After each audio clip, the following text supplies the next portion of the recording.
From the headlines that move us to the plays on the field and people making a difference. It's news, sports, and stories that keep our community alive. This is the heartbeat of Tampa Bay. I'm Christopher Ingram. And I'm Misty Carson. Misty, appreciate you being here again, filling in for the lovely Serena Fazan, who's out gallivanting in Europe. Yes, I mean, good place to be. It's a good place to be. You can't blame her, right? Can't blame her. Well, we have a fantastic guest here today. We have Gary Wishnatzki from Wish Farms. I've known Gary for, I think, at least 10 or 12 years. I remember interviewing you years ago for the paper or Bay News 9. And for sure. You're just a great guy. You're such an asset to the community and just a really good human being. And, of course, an iconic company here in the state of Florida, Wish Farms. Appreciate that, Welcome. Chris. Thanks, Misty, for having me here today. And I got to say, no one has ever brought us swag. No guest has brought us swag. You brought us a book. You brought us a hat. Misty and I both love our hats. Yes. And a 4 pallets of, what do you call those? Flats. Flats. Flats. 4 flats. See, you're a farm girl. Yes. Flats of strawberries. So we're going to be divvying those up among the staff here today. Appreciate you bringing them. Well, I hope you guys enjoy them. Yeah, definitely. I'm going to be using them all weekend long. Super awesome thing. I found out that on your logo that the Pixie's name is Misty. That's right. So I was super excited. I was like, not immediate friends. Immediate friends. Best friends. We're best friends now, Gary. Best friends. But are you a pixie? Well, yes, of course. I mean, who doesn't love a Tinkerbell? Yes, 100%. So, Gary, your company has been in business for over 100 years. Tell us a little bit about the history and your involvement and where your company's going today. Yeah, interesting times back when my grandfather came over from Ukraine, which is then became Russia, and now Ukraine again, maybe Russia again. Right, maybe parts of it, right? So he came over in 1904. He started out selling fruits and vegetables in New York City in Lower Manhattan with a push cart. Wow. Built up a fleet of push carts and started buying carloads of produce on the local auction market in New York City for the produce auction. And he'd buy more than his push carts could handle sometimes, so he started a wholesale business. In that wholesale business, he started bringing in other vegetables and fruits from around the country. He had a buyer in eastern Hillsborough County in Plant City buying strawberries on the local market, the local auction market during the winter time, and shipping them up to New York to him. So that started he started the business Wishnatzki and Ethel in 1922. Wow.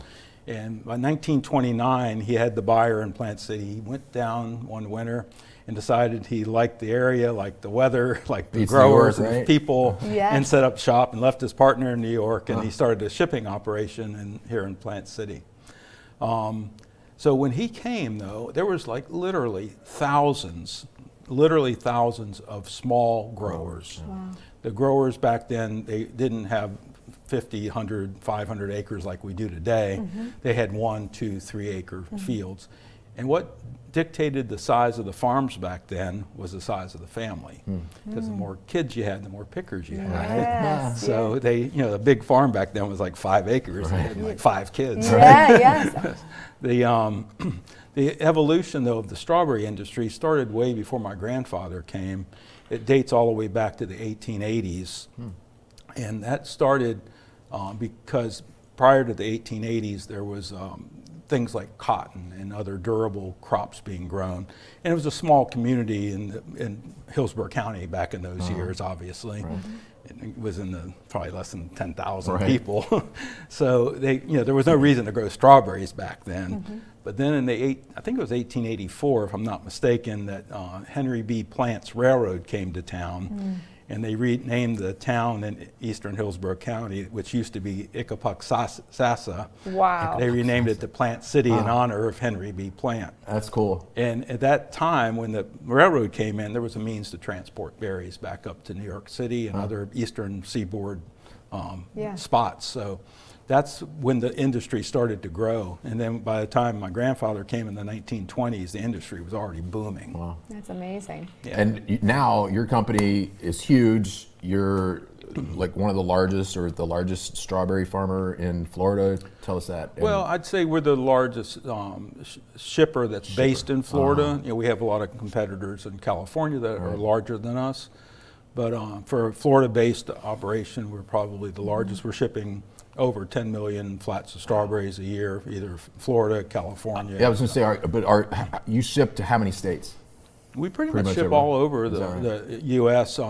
We don't hit every state. Maybe some of the upper tier states in the Midwest we don't get to very often, but we ship a lot into Canada also. So we're pretty much North America. We're covering most of it. And you mentioned too, you have the biggest contiguous farmland in the world. Yes, largest contiguous strawberry farm in the world. That is I believe. amazing. Right, that's huge. Yeah, that's And so I've incredible. spoken at conferences of growers from all over the world, and nobody's challenged me. I love it. So we're So I sticking with think it. I'm right. Yeah. There's got to be that's an old amazing. saying about, if you say it enough times, and people believe it's true. Right? That's Nobody's amazing. challenged me. Yeah. No, Yes. that's cool. And how many employees do you guys have? We have full-time employees, probably a couple hundred, based between Florida, California, a few in Mexico, a few in Chile and South America, and then we have seasonal workers that number in the thousands. Fluctuates, yeah. Yeah, that's crazy. Talk about those workers a little bit. I remember talking to you about this years ago, and I asked you a question about, because immigration is a big contentious subject. How that labor is extremely important to the farming community. And you had a very interesting note about when I asked you, how often do you get domestic American workers come out to your farms, and how are they as employees picking in the fields? I remember back in the Great Recession in 2008. Yeah. A lot of people were out of work, if Right. you remember, and we were short workers back in those years, and people would come out to the farm looking for work to pick strawberries, and most people that were not professional pickers, I use that term because it really is a skill. Right. Most of those folks, they wouldn't last a day, let alone hours. Wow.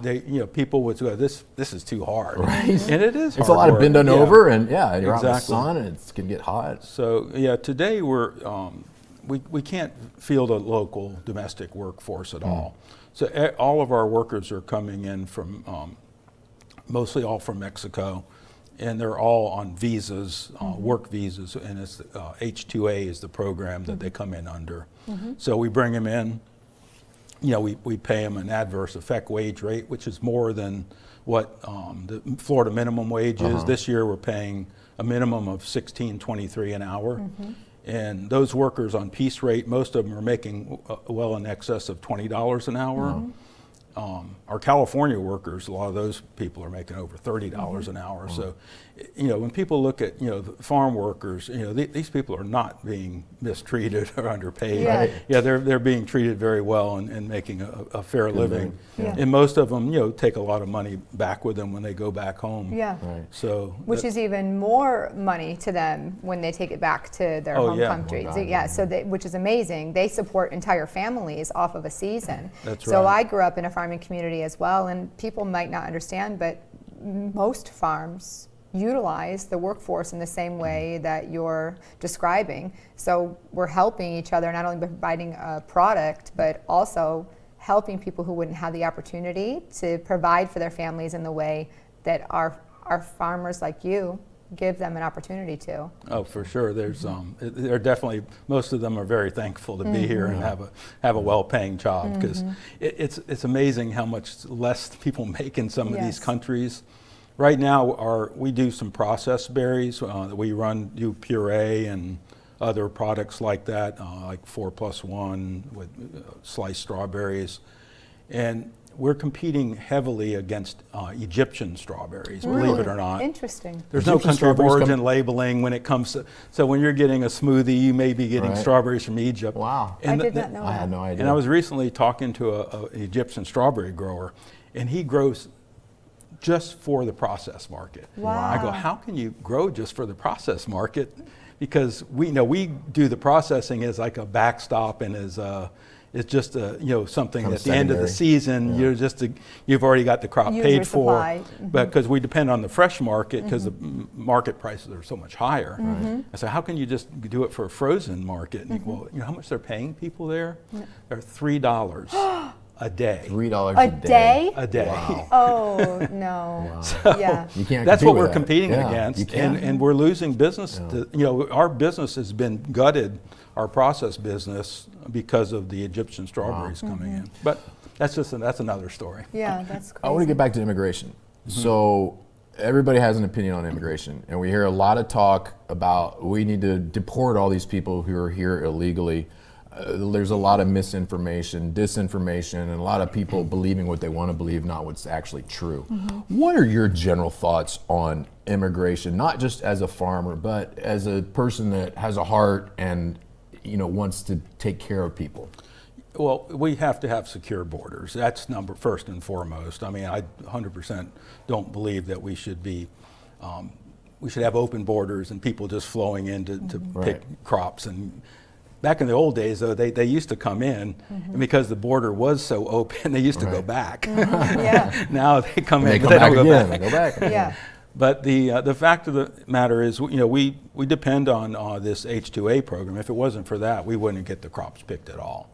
So, but I truly believe we need secure borders, but we need a better program other than the H-2A program because I think you could bring people in on work visas, make them where they're transportable work visas, and then have a system where there's a withholding being withheld from their wages, and they get that withholding back when they go back across the border. Oh, that's a great idea. I've talked to Congress people about this, and I go, there's a very simple solution. And they go, oh, really? Tell me about it. And I tell them about it, and they don't, nothing happens. Yeah. Oh, that is a great idea, It's though. a simple solution. Yeah. Wow. That's amazing. Yeah, it is. Yeah, so interesting. You were talking about you have created a mechanical picker, a machine picker. I'm not the person that created. Yes. I'm the inspiration You're to some of the money. inspiration. It was your brainchild, and somebody brought it to fruition. So Yes. talk to us about that. I'm super excited to hear about this. Yeah, co-founder was a fellow named Bob Pitzer that came up with some really creative, great ideas of how to do an automated picker. And we're trying to get that picker to market right now. We've got a machine that's working, picking strawberries, and would create a lot better, higher paying jobs at the farms. The way people pick strawberries now, it's hard work like we spoke about before. This would make people's lives a lot better, I believe. We're working on getting the funding right now to get this thing scaled, because we have a picker that's actually working and picking strawberries. That's amazing. It just picks strawberries or other types I of was fruits? just going to ask that. Yeah. It's specific to strawberries, but there's over a dozen patents on the techniques, that way we're doing it. And some of those patents would be transferable to other crops in the future. But right now, this machine is just strawberries. specific to strawberries. And you said you think it'll make people's lives better, but it would seem to me if you're automating, it's going to displace jobs. Explain what did you mean by that it will make people's lives better? Sure, because right now there's people that want to work at the farm that they don't not necessarily want to pick strawberries, but the people that are picking the strawberries, doing that hard work, those are all immigrants that we're bringing in on these guest worker visas. So there's not any domestic peoples doing that work. So the jobs that what would happen is we would have technicians and people that are currently families that work at the farm now. Those people, those kids that maybe wouldn't want to go into ag labor, ag work in the future, now there could be like technicians and engineers and other jobs that are going to come from them. Yes, it'll be less people, but there's less people showing up all the time anyway. Yeah. So the people that are left, the jobs that are going to be for them will be better, will be more efficient, and we'll be able to kind of higher end job do too. more with less. So you're thinking about like robotics engineering and that's exciting. You want to go out and pick strawberries and we could have a contest? No, although we do, there was a blueberry farm from where I was growing up that you could go pick your own blueberries. So do you have that? Can you go pick your own strawberries at your farm? Yes, we just had a charity U-Pick that benefiting RCMA, Redland Christian Migrant Association. They provide Project Head Start and other early childhood education for migrant kids throughout Florida. That's amazing. So we're very close with that organization. They're also one of the beneficiaries of an upcoming charity event we have on November 7th called Pixie Rock. We have a national acts coming in that, and we haven't announced who they are this year yet. But You want to announce it here on Heartbeat of Tampa Bay? You're more Do than you welcome need to. a real life Misty the Pixie? Yeah. I'm just asking. Yeah. so the last one that our headliner was ZZ Top. Oh, I cool. love that. And we had some alt rock bands like Bishop Briggs and Saint Motel and some others. But yeah, this one's going to be really special That's cool. too. I So think we're you looking should hire forward Misty to be the Pixie. Yeah. Oh, yeah, Misty, the real life Pixie. The real I could Misty. sign all the Yeah, things we'll give for you a little everybody. wand. Yeah, she's on here. I- But yeah, Yeah, you know, I know. you could be her. She's a blonde just like me. I know. What could we do? That would be amazing. I do love some ZZ Top. You mentioned that charity, you help out, you do so much in the community. You're involved heavily in the Strawberry Festival, which just ended up last week. How'd it go this year? Always was making good. improvements, I know, and have good bands and new foods and stuff like that. Yeah, they normally draw over 500,000 people. I didn't see what the number was this year. But It was insane when I was there. Yeah, their So weekends many get people. really crazy. Yeah. And yeah, we sponsored the sound stage, and yeah, unfortunately the strawberry season's kind of on the way winding down, but we found some good strawberries. Yeah, here they for you. Those look They really look good. They're amazing. so red. They Hold look- one of those up for the camera. They look Misty. picture perfect. Oh my gosh, Yes. that is totally. Did you Picture hand select perfect. those? Yeah, I picked them myself. Oh, I love that. That's amazing. Yeah, super exciting. So what's next? When you think about, you're already creating the pickers, thinking about what the future looks like for you, having to keep up with how everything's changing. So what's next for Wish Farms? What is the next iteration? Yeah, so we've got our pine berries. That's one thing. It's been around for a couple of years now. We were probably the first grower or shipper that really went in with both feet and popularized Those are the it. pink ones, Yes, right? the pink Yeah. ones. We call them pinkaboos. Yeah, that's a great So, name. Yeah, so we're towards the end of that season now, and we really are just growing them here in Florida. We don't grow those in California. But what we do in California too, we do raspberries and blackberries. And we've got a proprietary breeding program that we are working on, and we've got some really exciting new varieties coming. I think it's going to really transform our business, even take us to a whole nother level. Wow. Because we've been doing raspberries and blackberries, but on a relatively small scale, Yeah. because the varieties that are publicly available to us are not as productive as some of our competition. Yeah. But these new varieties we're developing are not only taste good and ship well, but they also are productive where we can. Can you figure out a we way can to get the scale. seeds out of them? Because I don't like blackberries or Well, there is raspberries a- because of the little seeds. But there is a genetic company Is working there? on a seedless blackberry. Interesting. Yeah. Blackberries are my daughter's favorite fruit, and raspberries are my favorite fruit. So I'm Okay. super excited to see. Every time somebody asks me, I'm like a raspberry. They're like, "Who says raspberries Right. is their favorite?" But it is. It's You're my favorite special. fruit. Yeah, that's true. So we're heavily invested in the genetic side, trying to come up with these new varieties. The University of Florida breeding program, they've done an excellent job. This is a University of Florida variety called Encore. Dr. Vance Whitaker there is the head breeder, and he's been doing a great job in coming up with these new varieties. And it's all, these crosses are done just with traditional hybridization. I mean, there's not GMO GMOs stuff, or yeah. anything, so Yeah. Right. people shouldn't get the wrong Right. idea when you're talking about breeding and coming up with new varieties. Yeah. So, but we're heavily invested in that. We work with UF on a collaborative basis, but we also have our own proprietary breeding program in California. We're actually invested in two private programs on strawberries plus our raspberry blackberry breeding. And then we're also doing some work with the University of Florida on blueberries. So, yeah, that was. Is that a big crop for you here in Florida? It is. This year, though, the freeze impacted us pretty dramatically here in Central Florida. We have a grower south of here that fared a little better, and the growers north of here, they weren't right in that same stage of the crop with the bloom that they were here. So there was about 60 to 70% loss here in Central Florida on the blueberry crop this year. But we are getting good supplies out of the south, and North Florida and Georgia should be starting for too long. So, and then we're still getting a little bit out of South America just to fill the void. What does the future look like for agriculture? Like, are a lot of people still pursuing degrees in agriculture, or are they more doing research and development, and or like you're talking about, where we're talking about robotics and mechanics and mechanical engineering? What does that look like? Yeah, well, we get ag groups and tours all the time. And I think a lot of these young people, when they see our organization and our headquarters, I think they kind of get excited about ag.